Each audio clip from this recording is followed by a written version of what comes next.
Hey,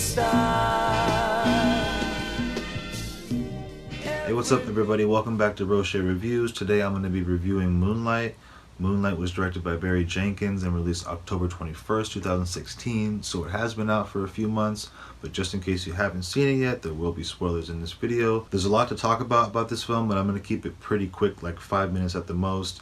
People have been doing like hour-long reviews. I think that's bonkers. I'm just going to do like a quick opinion, then do my dislikes, then my likes, then my overall opinion. I'm definitely going to keep it real as well. It's about a boy named Sharon growing up in Miami in a rough neighborhood and being bullied and dealing with his sexual identity. And I didn't know that about that going into it. I had no idea it was going to have to do with anything about his sexuality. I thought it was going to be more about a movie about Mahershala Ali's character teaching him how to be a man and, you know, kind of getting him out of the ghetto, bettering themselves. I don't know. I was thinking a whole another thing in my brain. But with that said, let's get to the dislikes. The dislikes, I'm disappointed that Mahershala Ali wasn't in the film more. He was only in the first act.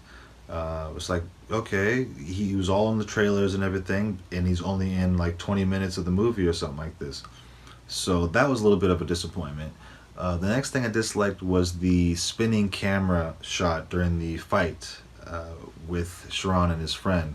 The camera kept spinning like as if it was a Michael Bay film, and I felt like I was on a roller coaster for a second, and when it stopped it was just like relieving. The next thing I disliked about it is that obviously this story needed to be told because so many people are resonating with it, but I felt like it fell short of telling the actual story because the main character hardly spoke. I mean, maybe that was on purpose and it was just telling a story through actions and emotion, but I didn't learn anything from the main character because he didn't say much for me to learn anything. I mean, you could feel for him, you could feel bad for his character, but you can't really understand what he's going through.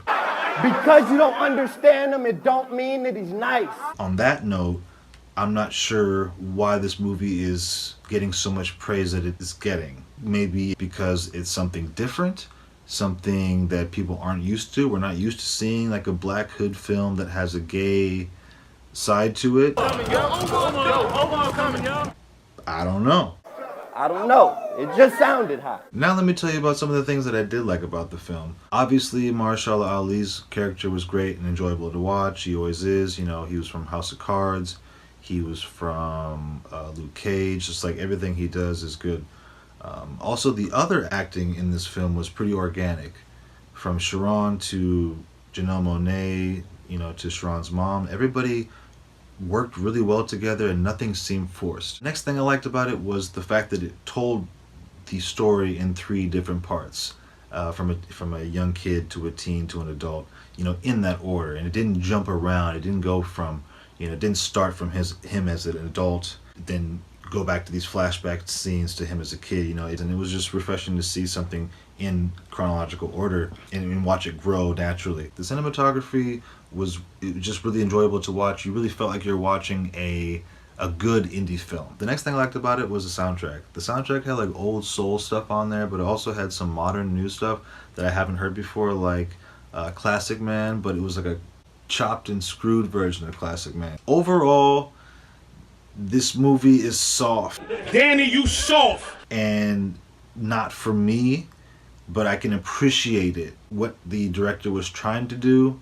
At the same time, we need to have some discussions about why it's getting so much praise and if it would still be getting the praise if it wasn't a story about a kid dealing with his homosexuality, straight up. But let me know what you guys think in the comments. Let me know, do you think that it deserves all the praise it's been getting, or do you think that people are going a little bit too nuts? I watched some reviews and people are going a little bit too nuts for me. I don't know. It was good, don't get me wrong. It was well done, you know, and it had some good acting. So I can't knock that, but just like overall, what are we really going crazy for? Let me know in the comments. We got so many good movies coming out. Just to name a few, we got Guardians of the Galaxy 2, we got Wolverine, we got Black Panther, we got Blade Runner 2049, and we have Star Wars Episode 8, and so many more. I'm going to be reviewing all of them, so make sure you subscribe. I'm going to be doing John Wick next week, so make sure you guys hit the notification. If you guys want to watch my review on Arrival, click right here. And if you want to watch my review on the Neon Demon, click over here. I will see you guys in the next video. Thanks so much for watching. Peace. I'm a classic man. You can be